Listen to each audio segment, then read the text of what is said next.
Buen día. En esta sesión abordaremos un poco de sumarización de rutas y cubriremos un poco acerca de cómo configurar OSPF en una máquina con Linux mediante el software Quagga.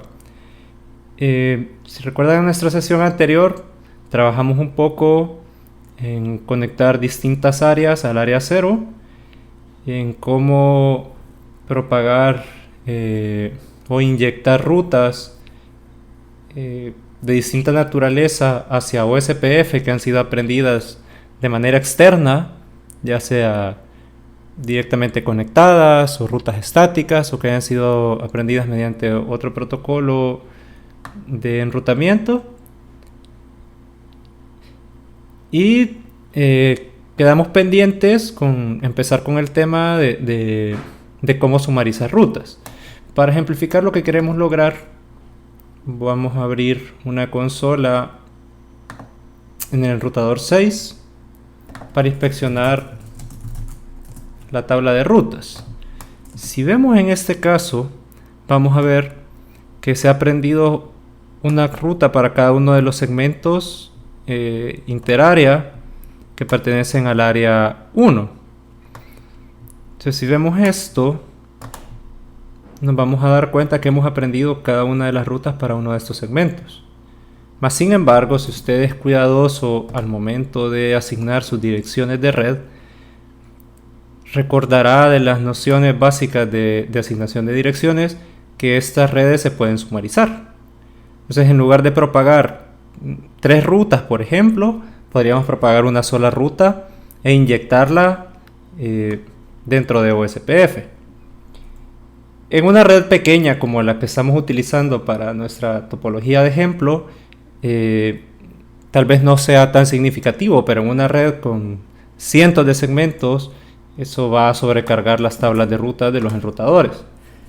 Entonces, ¿cómo podemos solventar eso? Pues el encargado de sumarizar normalmente es el enrutador de frontera del área, que va a ser el que va a inyectar las rutas al resto de áreas.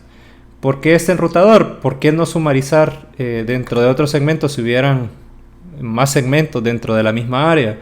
Porque recuerde que todos los enrutadores que pertenecen a la misma área tienen que tener el mismo estado o el mismo conocimiento de su área, la misma perspectiva de red para poder crear una perspectiva propia. Entonces no conviene sumarizar en otro lugar. Entonces, para hacer eso vamos a abrir una consola en el enrutador 1.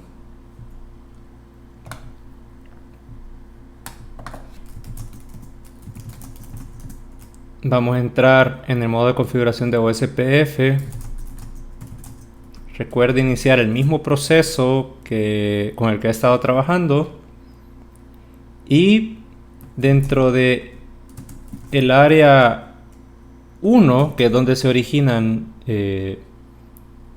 las rutas que queremos inyectar, entonces vamos a definir un rango que va a ser 192, 168 y escogemos una máscara o una red que agrupe a las demás redes, que la generalice. Entonces yo voy a escoger 00, 255, 255, 248, por ejemplo, una red bastante grande, pero que alcanza a cubrir a todas las redes de acá. Y vamos a utilizar el comando advertise para decir que esta red tiene que publicarse hacia el resto de áreas. Si vemos ahora dentro de el enrutador 6, vamos a ver que desaparecen las entradas específicas y ahora aparece una sola red en un pleca 21 para 192, 168. Y en efecto, si nosotros intentamos alcanzar la red que se encuentra al fondo, por ejemplo 2, 2, lo vamos a conseguir. Entonces, estos detalles van a aligerar la carga de OSPF, la carga de memoria en las tablas de rutas y va a ser más rápido el proceso de enrutamiento. Para el siguiente ejemplo voy a tener algunos enrutadores porque necesito iniciar en la misma computadora un proceso de OSPF separado a nivel del sistema operativo host Y para evitar un poco de sobrecarga voy a detener algunos de los enrutadores que están corriendo.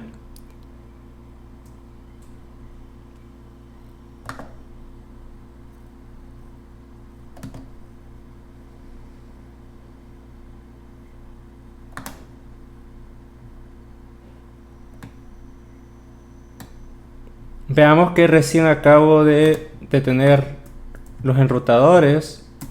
Y si veo mi tabla de rutas, aún así sigue apareciendo la entrada 192.168.00, aunque las interfaces ya están abajo. Entonces el advertise, independiente de lo que sea el fondo, va a seguir anunciando el prefijo, aunque los enlaces ya se encuentren apagados. Ok. Para trabajar en el caso de Linux, actualmente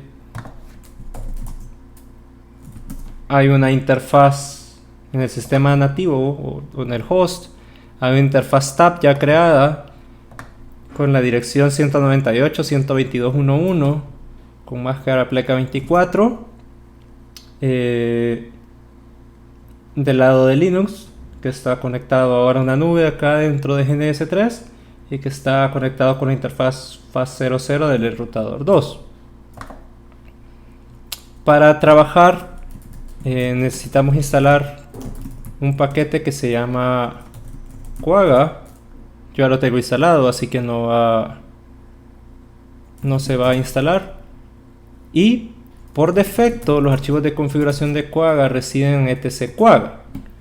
En este momento se están mostrando más archivos de los que normalmente vienen en el momento de instalar el paquete, porque yo para adelantar la presentación un poco configuré ya mi demonio de enrutamiento. Entonces, para comenzar a trabajar, yo les recomiendo copiar desde usr sharedoc Quagga. Hay un directorio de ejemplos. Si vamos a trabajar con OSPF, les recomiendo copiar OSPFD y escribirlo en etc quagga ospfd.conf, y así para cada uno de los demonios de enrutamiento que requieran. De hecho, también yo les recomiendo copiar, por en el caso de que no venga creado, el archivo zebraconf example a etc quagga zebraconf. Una vez que hagan eso, habrá que editar un poco algunos archivos.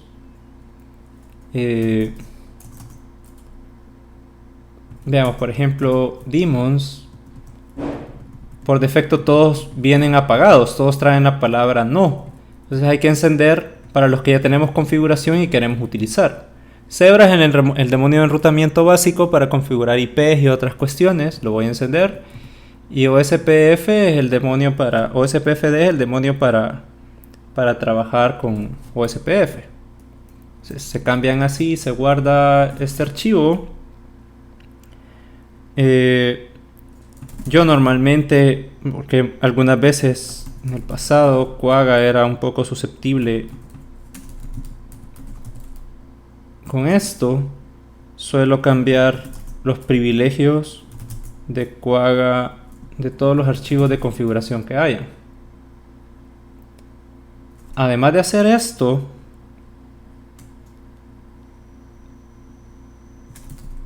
suelo cambiar los privilegios a 640 para etc Quagga y todos los archivos de configuración que haya. Otra cosa que suelo hacer es que yo suelo utilizar como paginador el comando less. Si no lo tienen instalado, lo pueden instalar con apt-get para que muestre más de una página a la vez. En el momento de paginar yo me pueda deslizar sobre ella, y eso se cambia en el archivo de configuración que se encuentra en etc environment. Entonces acá al paginador del demonio de Quagga le vamos a decir que va a ser less. Además, para no trabajar como root, yo suelo agregar al usuario con el que trabajo, al grupo Quagga, y además al grupo Quagga PTY. Pero hacer esto entonces requiere que yo cierre sesión y vuelva a abrir la sesión para que los cambios tengan efecto. En este caso yo ya lo hice. Si no, igual pueden trabajar como administradores, cosa que no es recomendable.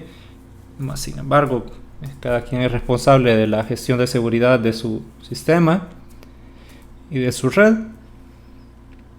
Y finalmente, una vez que hayan cerrado e iniciado su sesión nuevamente, pues habrá que iniciar Quagga. Una vez que Quagga esté corriendo,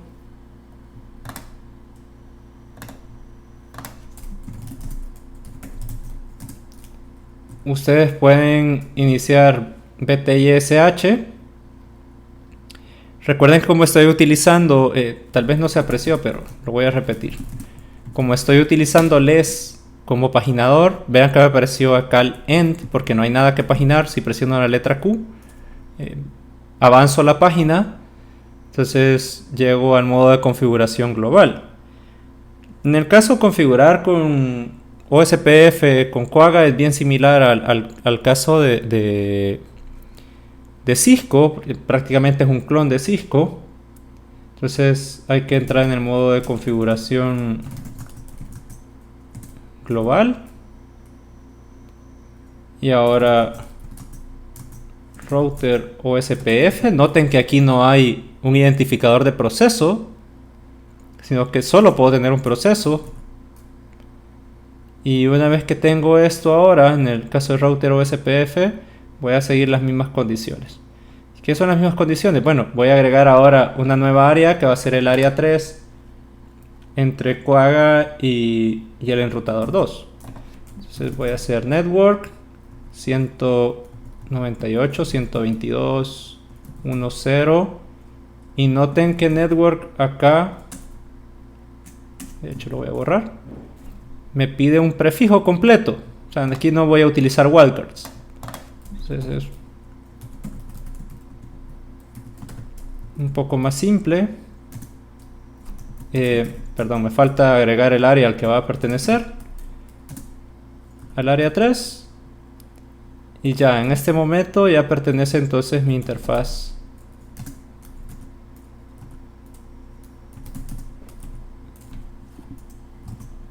al área 3. Voy a entrar al enrutador 2.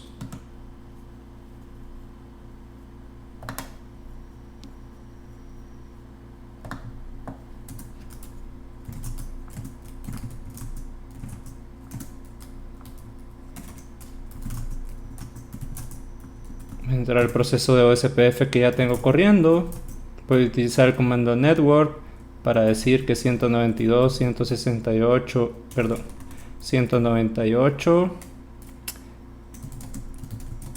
Para empezar voy a ver si ya tengo la dirección IP puesta, no lo recuerdo.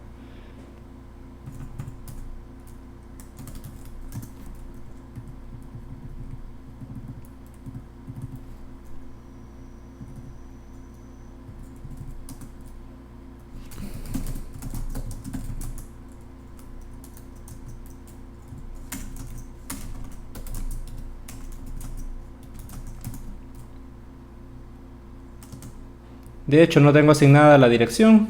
Entonces voy a entrar primero a la configuración de FAS00.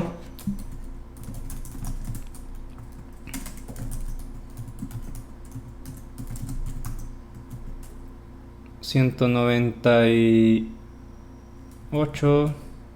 122.1.2... 255.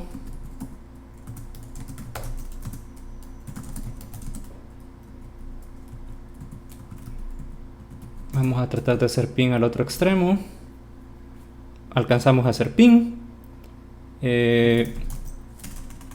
Vamos ahora a entrar al modo de configuración de OSPF. El proceso que ya tenemos iniciado nuevamente. Vamos a agregar la red 198.122.1.0.0.0. Esto es un wildcard. Lo vamos a hacer que pertenezca al área 3. Vamos a esperar un momento a que se establezca la adyacencia. Puede que tome un poco más porque Quagga ahorita tiene unos timers distintos a los de Cisco, a los que trae Cisco por defecto. Más sin embargo, la adyacencia se estableció. De hecho, vean que mis vecinos estableció adyacencia con 198.122.1.1 porque olvidé agregarle una dirección más baja, por ejemplo, a una loopback. Entonces tomó la dirección en este momento de la interfaz que lo representa en el proceso OSPF. Si yo regreso ahora a la consola y veo la tabla de rutas, van a ver que en la tabla de rutas de Quagga ya se aprendieron las rutas para alcanzar a los segmentos de 172, 16, etc. Si yo ahora, por ejemplo, hago ping a 172, 16, 0, 1, por ejemplo, van a ver que lo alcanzo.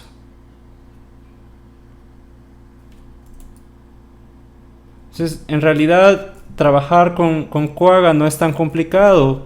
Es similar a la configuración que se utiliza en el caso de Cisco. Más sin embargo, voy a utilizar esto para mostrar un error de lo que el enrutamiento dinámico no me suele salvar. Entonces hay que tener claro esto. Veamos. En este momento, si ustedes recuerdan,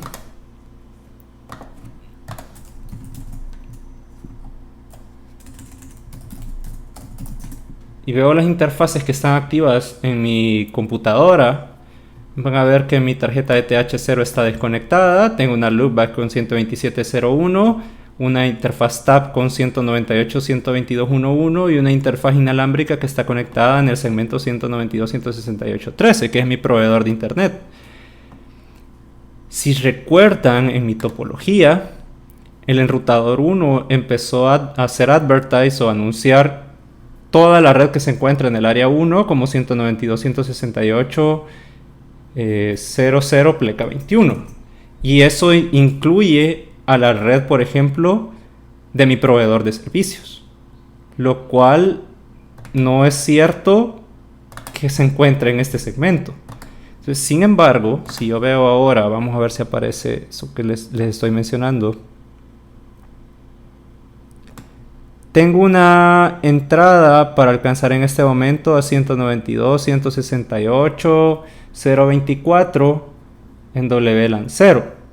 Vamos a ver qué sucede ahora si yo enciendo, por ejemplo, el enrutador 4. Si yo hago eso y espero un momento para que cargue,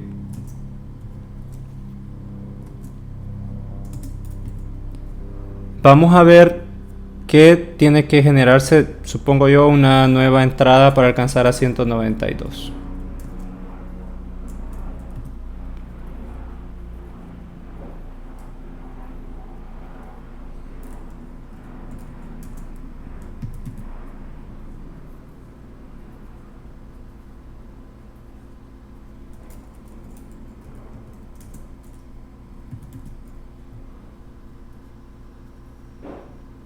Ok, ahora aparece la entrada para alcanzar a 192.168.021 a través de la TAP 0. ¿Sí? Que es una red que engloba a la red 192.168.024. Entonces, no es algo, y esto es importante tenerlo en cuenta, que el enrutamiento dinámico no me va a salvar en todas las situaciones. Siempre requiere noción como administrador de red del trabajo que se está realizando. Eso es todo de momento.